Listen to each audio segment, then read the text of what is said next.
Hello everyone, today I'm going to talk about Formula E 2023 season. This has been the first season of Gen 3 era with faster cars, different looking Formula E, new graphics, etc. So today I'm going to talk about surprises and disappointments for me for 2023 Formula E season. So let's get started with surprises. Number 1. Nick Cassidy. He had been outscored by Robin Frijns in Gen 2 era, but with the new era, he almost became Formula E World Champion. I wasn't expecting him to have such a strong year, and he had an excellent season contending and leading the championship and finishing the season at second place.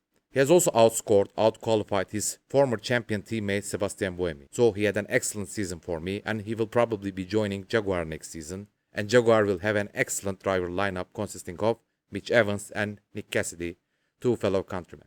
So number 2, Max Gunter. I wasn't expecting him to outscore championship contender of Gen 2 era Eduardo Mortara.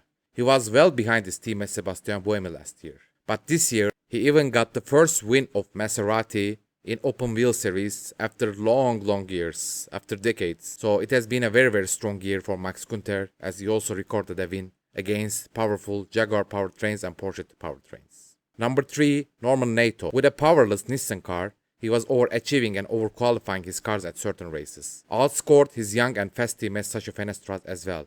But it is rumored that he will not continue racing at Formula E or Nissan.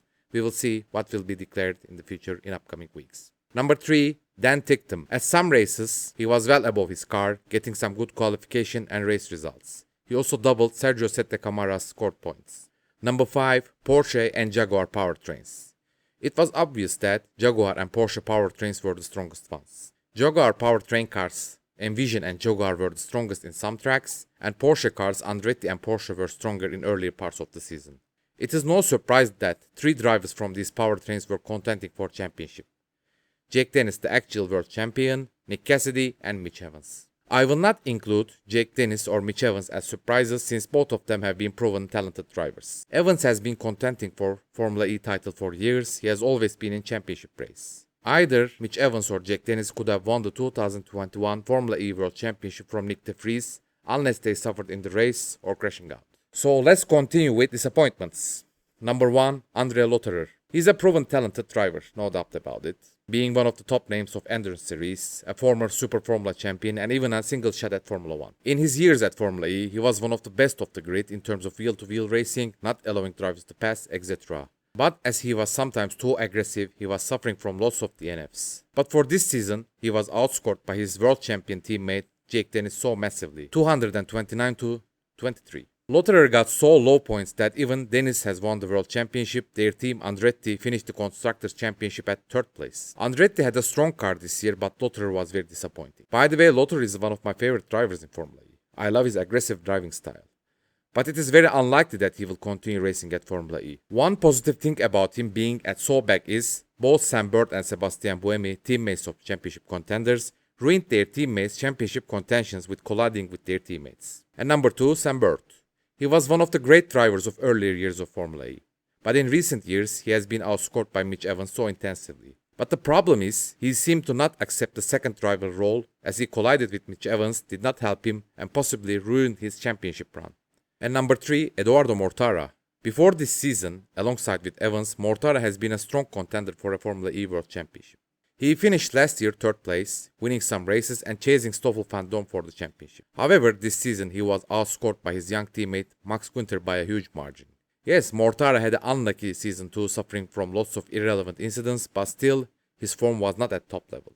Number 4, McLaren and Maserati. 2 gigantic brands joined Formula E this season. But neither McLaren nor Maserati were relevant for top spots to fulfill the promise of their brands. They added excellent color to the grid with their colorful liveries, but that was all. One thing I could not understand about McLaren has been, was their car slow or were the drivers underperforming? Because no offense, but on paper McLaren's driver lineup was one of the weakest on the grid. But races are not won on paper, so I could not understand whether McLaren's car was slow or Rast and Hughes were slow. Number 5, DS Penske.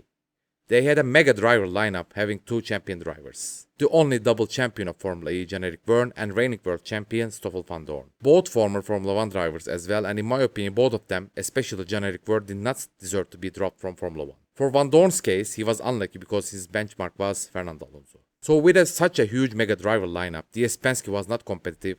Van Dorn never looked like he will be able to defend this title, so he could not.